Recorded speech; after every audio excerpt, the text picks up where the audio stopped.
لیکن جیسے ہی زیغم نے اپنی سچائی بتائی تو میں ڈر کر اس سے کہنے لگی کہ دیکھو، مجھے اپنے گھر جانا ہے، میں اپنے اس ظالم شوہر کے ساتھ رہ لوں گی، لیکن مجھے تم جیسی مخلوق کے ساتھ بالکل بھی نہیں رہنا، میں کسی جنات کی بستی میں بالکل بھی نہیں رہ سکتی۔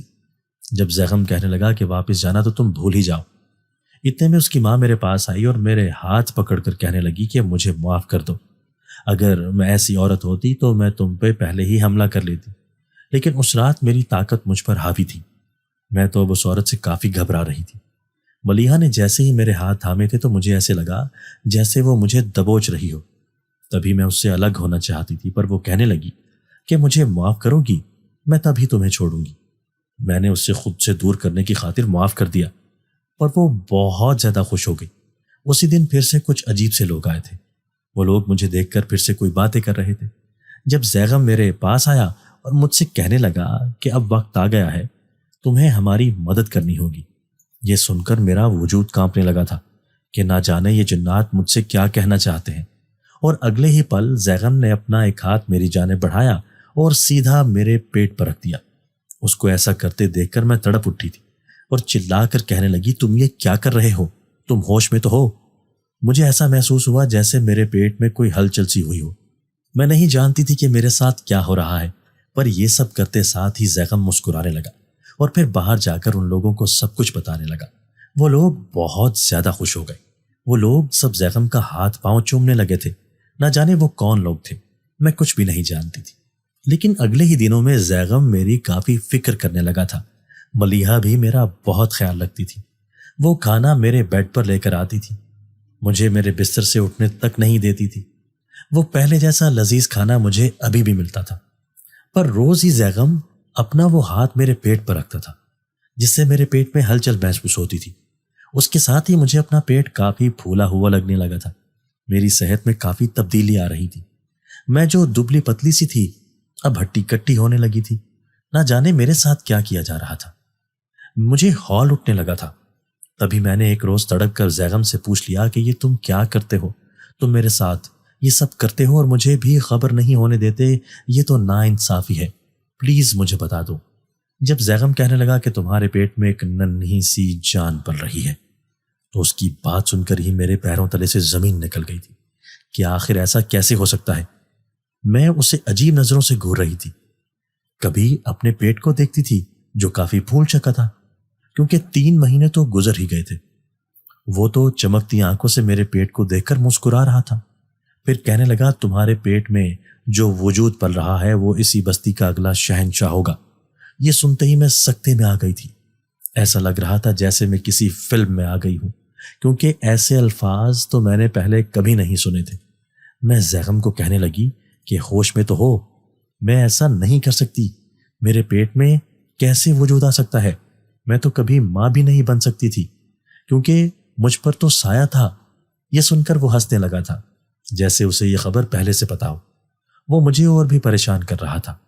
جب اس کی ماں میرے پاس آئی، میرے ہاتھ جوڑ کر کہنے لگی کہ دیکھو پلیز ہمیں یہ کام کرنے دو، ہمیں معاف کر دینا، کیونکہ جب تم حاملہ تھی اور جب تمہارا ظالم شوہر تمہیں پیٹتا تھا تو تمہارا حمل ضائع ہو گیا تھا۔ اس کے بعد تم نے جیسے ہی اپنا علاج کروایا تھا تو تمہیں بتایا گیا تھا کہ تمہیں سایہ ہے، پر اس وقت میرا بیٹا زیغم انسانوں کی بستی میں کسی ایسی عورت کی تلاش کر رہا تھا جس سے وہ اپنا بچہ پیدا کر سکے، جو کہ اس بستی کا شہنشاہ ہو۔ یوں اس کی نظر تم پر گئی تھی، تبھی اس نے فیصلہ کر لیا تھا کہ اب اگلا جو بھی وجود تمہاری کوکھ میں پلے گا وہ اس بستی کا شہنشاہ بنے گا۔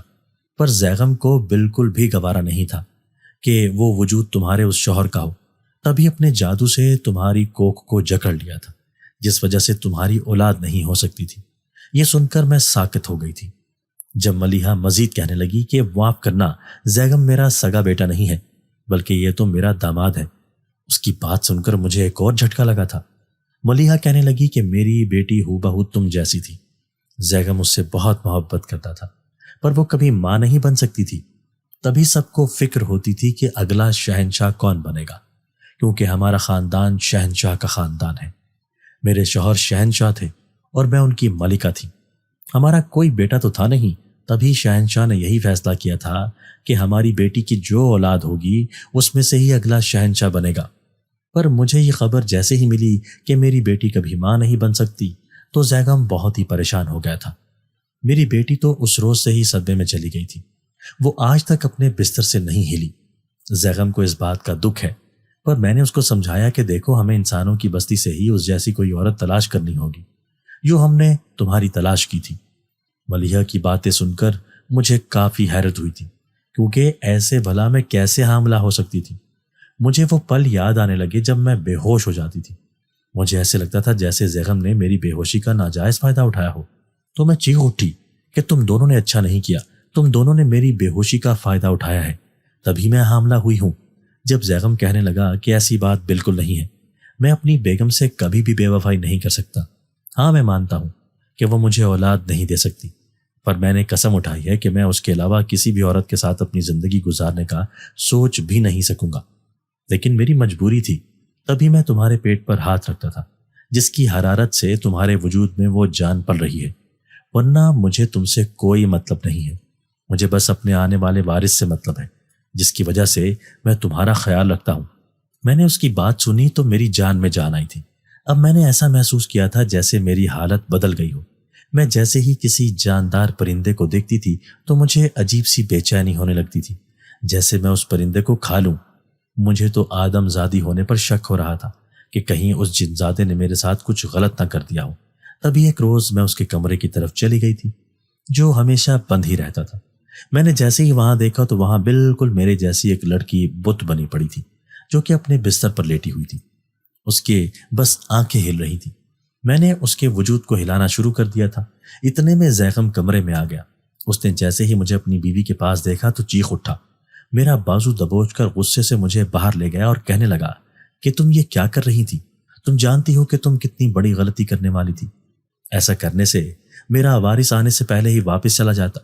تم جانتی ہو میری بیوی کی ساری طاقتیں میں نے اپنے جادو سے تمہارے اندر بھیج دی ہیں، جس کی وجہ سے میری بیوی بے جان ہے۔ وہ تبھی جان میں آئے گی جب یہ وارث اس دنیا میں آ جائے گا۔ وہ اس وقت ہل بھی نہیں سکتی، اور اگر تم نے اسے ہلایا تو اس میں جان آ جائے گی، لیکن اس کے ساتھ ہی تمہارے اندر کی وہ ساری طاقتیں ختم ہو جائیں گی جس کی وجہ سے میرا وارث پل رہا ہے، اور یوں طاقت ختم ہونے کی وجہ سے میرا وارث بھی مجھ سے دور چلا جائے گا۔ یہ باتیں سن کر تو میں ہکا بکا رہ گئی تھی۔ اب میں جان گئی تھی کہ میرے اندر جو اتنی طاقتیں آ رہی تھیں، وہ جو پرندوں کو دیکھ کر بے چینی بڑھ رہی تھی، وہ صرف اور صرف اس وجہ سے تھا کیونکہ میرے اندر ایک جنزادی کی طاقتیں تھیں۔ مجھے ابھی بھی یقین نہیں آ رہا تھا کہ میں وہ پل یاد کرتی تھی جب میں اپنے شوہر کے ظلم سے آتی تھی، اور یہی دعا کرتی تھی کہ میں اس سے نجات پالوں۔ پر کہاں جاتی تھی یہ اس سے دور ہو کر بھی میں اتنے بڑے طوفان کا شکار ہو جاؤں گی۔ مجھے اب وہ خواب یاد آنے لگا تھا جس میں میں کافی تیزی سے بھاگ رہی تھی، اور پھر جب اچانک ہی سب کچھ چکنا چور ہو گیا تھا، سب تباہ و برباد ہو گیا تھا۔ میں جانتی تو تھی کہ یہ وہی حقیقت ہے، اب تو جیسے سب کچھ تباہ ہو ہی گیا تھا۔ مجھے 5 مہینے ہوئے تھے جب میری حالت بگڑنے لگی تھی، مجھ سے چلنا بھی 2 بھر ہو گیا تھا۔ ملیحہ نے جیسے ہی میری حالت دیکھی تو وہ زیغم کو پکارنے لگی۔ زیغم نے جیسے ہی مجھے دیکھا تو کہنے لگا کہ اب وقت آ گیا ہے، اب میرا وارث اس بستی میں آ جائے گا۔ مجھے تو یہ سن کر ہی ایک جھٹکا سا لگا، پر ملیحہ مجھے تسلی دینے لگی کہ تم فکر نہ کرو، اب تم آزاد ہو جاؤ گی، ہم تمہیں تمہاری دنیا میں واپس بھیج دیں گے۔ یہ سن کر تو میں خوش ہو گئی تھی، کیونکہ اب میرا ضبط جواب دے چکا تھا۔ میں جلدی سے واپس جانا چاہتی تھی، تبھی زیغم میرا ہاتھ تھام کر مجھے اپنے گھر کی چھت پر لے گیا تھا، جب اچانک سے مجھے ایسا محسوس ہوا جیسے میری جان نکل رہی ہو۔ کچھ دیر بعد میری آنکھیں بند ہو گئی تھی۔ میری آنکھیں جیسے ہی کھلی تو میں نے زیغم کو دیکھا تھا، جس کی گود میں ایک چھوٹا سا بچہ تھا جو اسے کھلا رہا تھا۔ اسے دیکھ کر تو میری حیرت کی انتہا نہ رہی تھی۔ ملیحہ بھی اس سے کافی پیار کر رہی تھی۔ میں اٹھ گئی، میں نے اپنے آپ کو محسوس کیا تو میں پہلے جیسی حالت میں آئی ہوئی تھی، جیسے میرے ساتھ تو کچھ ہوا ہی نہیں تھا۔ میں بالکل ٹھیک ٹھاک تھی، میرے وجود میں کوئی تھکاوٹ نہیں تھی۔ یہ دیکھ کر میں ٹھٹک گئی تھی کہ آخر ایسا کیسے ہو سکتا ہے، پر جو بھی تھا میں اب اپنے واپس جانے کی تمنا زیغم اور ملیحہ سے کرنے لگی۔ اتنے میں اچانک سے ایک زوردار آواز آئی اور ملیحہ اور زیغم اس بچے کو لے کر نیچے چلے گئے۔ میں بھی اس کے پیچھے پیچھے چلی گئی۔ جب سامنے کا منظر دیکھ کر میری روح فنا ہو گئی تھی، کیونکہ زیغم کی بیوی اپنے آپ کو نوچ رہی تھی۔ اس کی طاقتیں اب اسے ساری واپس مل گئی تھی، وہ بالکل ٹھیک تھی۔ لیکن اس کی نظر جیسے ہی مجھ پر پڑی تو وہ بھونچال کی طرح مجھ پر حملہ کرنے لگی اور کہنے لگی کہ میرے شوہر سے دور ہو جاؤ، تمہاری ہمت کیسی ہوئی میرے شوہر کے قریب آنے کی، میں تمہیں جان سے مار دوں گی۔ اس نے میری گردن دبوچ لی، میرا سانس اکھڑنے لگا تھا۔ اگلے ہی پل زیغم نے اسے مجھ سے دور کیا تھا اور اسے کہنے لگا، شبنم ایسا مت کرو، اس نے ہماری بہت مدد کی ہے، تم نہیں جانتی، اس نے ہم پر بہت بڑا احسان کیا ہے۔ یہ دیکھو، یہ ہمارا بیٹا ہے جو کہ اب اگلا وارث بنے گا، اگلا شہنشاہ بنے گا۔ پر شبنم نے جیسے ہی اپنے شوہر کی بات سنی، اپنے شوہر پر چلا کر بولی کہ تم نے مجھے دھوکہ دیا ہے، تم اس عورت کے ساتھ ہی تھے، تم نے اتنے عرصے مجھے بت بنا کر رکھا، میری ساری طاقتوں کو چھین لیا تھا، تم نے مجھے دھوکہ دے کر اچھا نہیں کیا۔ وہ اپنے شوہر پر حملہ کرنے لگی تھی، پر زیغم نے اسے اپنے جادو کے ذریعے قابو کر لیا تھا۔ یوں اس نے شبنم کو فوراً اس کے کمرے میں بند کر دیا، پر میں بہت زیادہ گھبرا گئی تھی۔ میں تو اب ہر حال میں یہاں سے جانا چاہتی تھی۔ میں نے زیغم کو کہا، دیکھو میں نے تمہارا کام کر دیا ہے، اب تو مجھے میری دنیا میں چھوڑو، تم نے مجھے جدھر سے اٹھایا تھا تو مجھے وہیں پر چھوڑاؤ۔ زیغم کہنے لگا کہ تم نے میرے لیے اتنا کچھ کیا ہے، کیا تم 10 دن اور نہیں روک سکتی؟ اگر 10 دن تم اس بچے کے ساتھ نہ رہی تو یہ بچہ بیمار پڑ جائے گا، کیونکہ اسے تمہاری ضرورت ہے۔ میری بیوی ایسی حالت میں نہیں ہے کہ وہ اس بچے کو سنبھال سکے، اس بچے کو اس کی مامتا کا پیار چاہیے، کیونکہ تم نے ہی اسے پیدا کیا ہے تو تم ہی اسے پیار دے سکتی ہو۔ یہ سن کر تو مجھے حیرت کا جھٹکا لگا تھا کہ مزید 10 دن یہاں سے کہیں نہیں جا سکتی، مجبوراً مجھے وہیں پر رکنا پڑا۔ میں اب اس کا کافی خیال رکھتی تھی، وہ جنات کا بچہ تھا، اس کی آنکھیں بالکل زیغم پر گئی تھیں، وہ دیکھنے میں 6-7 ماہ کا تھا۔ آدم ذات کے بچے تو کافی چھوٹے ہوتے تھے۔ میں تو اب دن گن رہی تھی کہ کب میری اس سب سے جان چھوٹے۔ جیسے ہی آخری دن آ گیا تو میں نے زیغم کے آگے ہاتھ جوڑے، پھر اس نے بدلے میں مجھے ایک مخمل کی ڈبی دے دی۔ وہ ڈبی دیکھ کر میں چونک گئی، اس سے پوچھنے لگی کہ یہ کیا ہے؟ زیغم کہنے لگا کہ تم نے میرے لیے اتنا کچھ کیا ہے، میں بھی بدلے میں تمہارے لیے کچھ کرنا چاہتا ہوں، یہ وہی ہے۔ میں نے ڈبی اس کے ہاتھ سے لے لی، جیسے ہی کھولی تو اس میں ایک سنہری رنگ کی چابی تھی۔ وہ چابی دیکھ کر میں ٹھٹک گئی۔ اب سوالیہ نظروں سے میں اس کو دیکھنے لگی۔ جب وہ بولا کہ تمہارے شوہر نے تم پر بہت ظلم کیے ہیں، میں جب بھی کسی عورت کی تلاش میں انسانوں کی بستی میں جاتا تھا تو اس گھر سے تمہاری سسکیوں کی آوازیں سن کر میرا دل کٹ جاتا تھا۔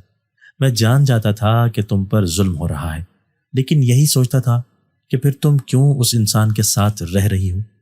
اور میں نہیں چاہتا تھا کہ تمہاری چچی نے بھی تم پر ظلم کیا ہے۔ اسی وجہ سے میں نے فیصلہ کر لیا تھا کہ جب تم میری مدد کرو گی اور میرے ساتھ اتنا عرصہ گزارو گی تو بدلے میں تمہاری مدد کروں گا۔ یہ چابی تمہارے گھر کی ہے جو میں نے تمہارے ہی لیے بنوایا ہے۔ تمہارا گھر تمہارے شوہر کے گھر سے بہت ہی دور ہے، لیکن اس گھر میں تمہارے لیے ہر چیز موجود ہوگی، تمہیں کبھی کسی چیز کی کمی نہیں ہوگی، تم وہاں آرام کی زندگی رہ سکتی ہو۔ یہ اسی گھر کی چابی ہے۔ اس کی بات سن کر میرے ہوش اڑ گئے تھے۔ وہ مجھے مسکرا کر دیکھ رہا تھا، پھر میرا ہاتھ تھام کر کہنے لگا کہ تمہارا بہت شکریہ، میں تو چاہتا تھا کہ تم اور بھی یہاں پر رہو، پر میری بیوی شاید تمہیں برداشت نہ کر سکے۔ اس کی بات پر مجھے کافی پریشانی ہوئی۔ میں اس سے کہنے لگی کہ تم اپنی بیوی کو کیسے سمجھاؤ گے؟ جب وہ بولا کہ میں اسے سمجھا لوں گا، تم جیسے ہی یہاں سے جاؤ گی تو وہ بالکل ٹھیک ہو جائے گی، پر میں یہاں سے کیسے جا سکتی تھی؟ تبھی زیغم کہنے لگا کہ میں تمہیں تمہاری دنیا میں چھوڑ کر آؤں گا۔ وہ مجھے پھر سے چھت پر لے گیا، میرا ہاتھ تھاما اور کہنے لگا اپنی آنکھیں بند کرو۔ میں نے جیسے ہی اپنی آنکھیں بند کی تو مجھے ایسا محسوس ہوا جیسے میں کسی ہوا میں اڑ رہی ہوں۔ اگلے ہی پل مجھے ایسا محسوس ہوا جیسے میرے پیروں تلے زمین نہ ہو۔ کچھ لمحے بعد مجھے اپنے پیروں کے نیچے زمین کا احساس ہوا۔ میں نے جیسے ہی آنکھیں کھولی تو سامنے میرا گاؤں کا داخلی دروازہ تھا۔ میں نے یہاں وہاں دیکھا، میں زیغم کو تلاش کر رہی تھی، پر وہ آس پاس کہیں بھی نہیں تھا۔ میرے ہاتھ میں وہی ڈبی تھی، پر نہ جانے وہ گھر کہاں تھا۔ تبھی اس ڈبی کے اندر پڑی اس پرچی پر میری نظر گئی، وہاں اس گھر کا پتہ تھا۔ میں جیسے ہی گھر کے سامنے رکی تو میری آنکھیں پھٹی کی پھٹی رہ گئی تھیں۔ وہ گھر نہیں، وہ تو ایک عالی شان بنگلہ تھا۔ مجھے ابھی بھی یقین نہیں آ رہا تھا۔ میں جیسے ہی اس بنگلے کے اندر گئی تو میرے ہوش اڑ گئے، کیونکہ وہاں تو 3-4 نوکر پہلے سے موجود تھے۔ وہ سب مجھے دیکھ کر خوش ہو گئے، مجھے مالکن کہہ کر پکار رہے تھے۔ وہ میری خدمت کرنے لگے۔ میں اس حسین بنگلے کو دیکھنا چاہتی تھی، پر میں روز ہی صبح کے وقت بنگلے کو دیکھنے کے لیے نکلتی تھی، لیکن شام ہو جاتی تھی وہ بنگلہ ختم ہی نہیں ہوتا تھا۔